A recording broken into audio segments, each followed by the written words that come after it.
Livro dos Hebreus. Prefácio de Joséfo. De todas as guerras que se travaram, quer de cidade contra cidade, quer de nação contra nação, o nosso século ainda não viu outra tão grande, e não sabemos que tenha havido outra semelhante como a que os judeus sustentaram contra os romanos.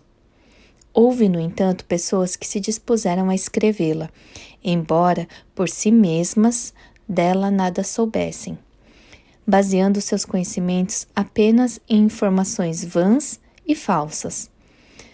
Quanto aos que nela tomaram parte, a sua bajulação aos romanos e o seu ódio pelos judeus os fez relatar as coisas de maneira muito diferente do que eram na realidade. Os seus escritos estão cheios de louvores a uns e censura a outros, sem qualquer preocupação com a verdade. Foi isso o que me fez decidir escrever em grego, para a satisfação daqueles que estão sujeitos ao Império Romano e para informar às outras nações o que escrevi há pouco em minha língua.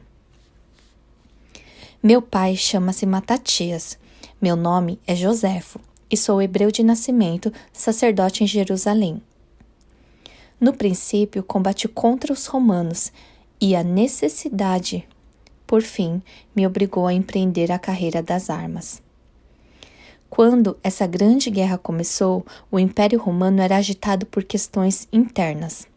Os judeus mais jovens e exaltados, confiando em suas riquezas e em sua coragem, suscitaram tão grande perturbação no Oriente para aproveitar a ocasião, que povos inteiros tiveram receio de lhes ficar sujeitos, porque eles haviam chamado em seu auxílio os outros judeus que habitavam além do Eufrates, a fim de se revoltarem todos juntamente. Foi depois da morte de Nero que se viu mudar a face do império. A Gália, vizinha da Itália, sublevou-se. A Alemanha não estava tranquila e muitos aspiravam ao soberano poder. Os exércitos desejavam a revolução na esperança de que com isso serem beneficiados monetariamente.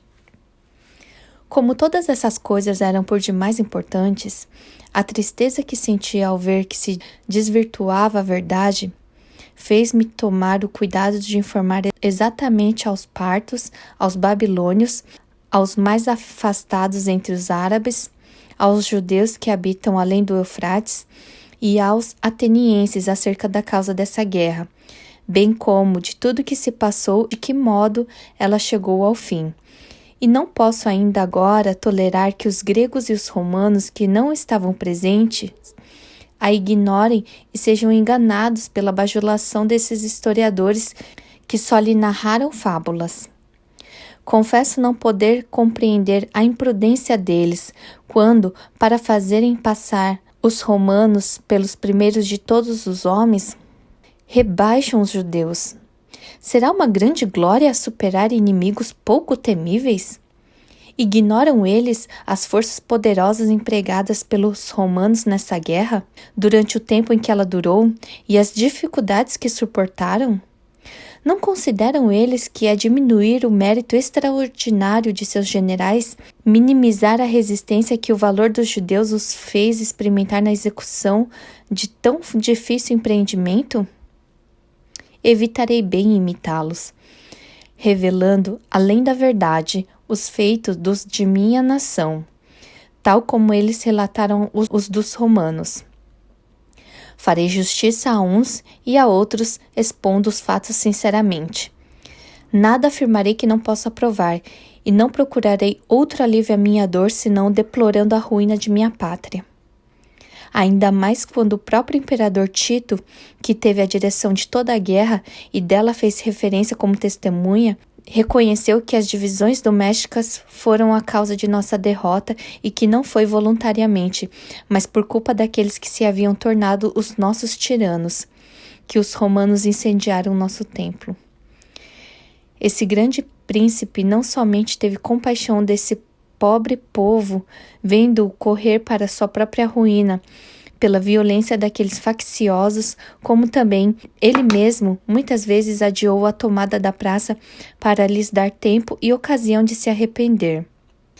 Se alguém julgar que o meu ressentimento pela infelicidade de meu país me motivou contra as leis da história, a acusar fortemente os responsáveis por ela, que acrescentaram ladroeira pública à sua tirania, devem perdoar-me e atribuí-lo à minha extrema aflição. E ela não poderia ser mais justa, pois entre tantas cidades sujeitas ao Império Romano, não se encontrará uma que, como a nossa, tendo sido elevada a tão alto grau de honra e de glória, tenha caído em miséria tão espantosa que, creio eu, desde a criação do mundo, jamais se presenciou algo semelhante. A isso, acrescente-se que não é a inimigos externos, mas a nós mesmos que devemos atribuir as nossas desgraças. Assim, como me poderei conter em tamanha dor? No entanto, ainda que algumas pessoas não se deixem comover por essa consideração e desejem condenar com rigor um sentimento que me parece tão razoável, elas poderão ater-se à minha história somente nas coisas que refiro, sem se incomodar com as minhas queixas, admitindo-as apenas como uma infusão da alma do historiador. Confesso que muitas vezes censurei, com razão parece-me, os mais eloquentes gregos, porque, embora as coisas acontecidas no seu tempo sobrepujem em muito as dos séculos que os precederam, eles contentam-se em julgá-las sem nada escrever e em censurar os que as escreveram, sem considerar que, se estes lhes são inferiores em capacidade, têm sobre eles a vantagem de haver servido o bem público com seu trabalho. Esses mesmos censores dos outros escrevem o que se passou entre os sírios e os medos, como tendo sido mal narrado pelos antigos escritores, embora estes não lhes sejam menos inferiores na maneira de bem escrever que no intento que tiveram ao fazê-lo, pois só referiram e quiseram referir as coisas de que tinham conhecimento e teriam tido vergonha de falsear a verdade. Assim, não poderíamos deixar de louvá-los após terem dado à posteridade o conhecimento do que se passou no seu tempo, que ainda não havia aparecido em público. Eles devem ser tidos como os mais hábeis, pois, em vez de trabalhar sobre as obras dos outros, trocando somente a ordem, escreveram coisas novas e compõem um corpo de história que somente a eles se deve.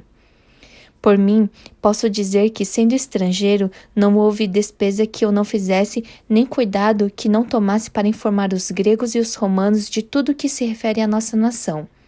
Os gregos, ao contrário, falam muito quando se trata de sustentar os seus interesses, quer em particular, quer perante os juízes, mas se calam quando é preciso reunir com muita dificuldade tudo o que é necessário para compor uma história verdadeira.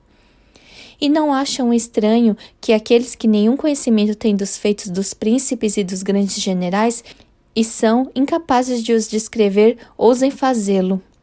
Isso mostra que nós procuramos a verdade da história tanto quanto os gregos a desprezam e disso se descuidam. Eu poderia dizer qual foi a origem dos judeus, de que maneira saíram do Egito, por quais províncias vagaram durante longo tempo, as que ocuparam e como passaram as outras. Mas, além do fato de que isso não se refere a este tempo, eu o julgaria inútil, pois vários de meus compatriotas já o escreveram com muito cuidado, e os gregos traduziram essas obras para sua língua sem se afastar muito da verdade. Assim, começaria a minha história por onde seus autores e os nossos profetas concluíram as suas.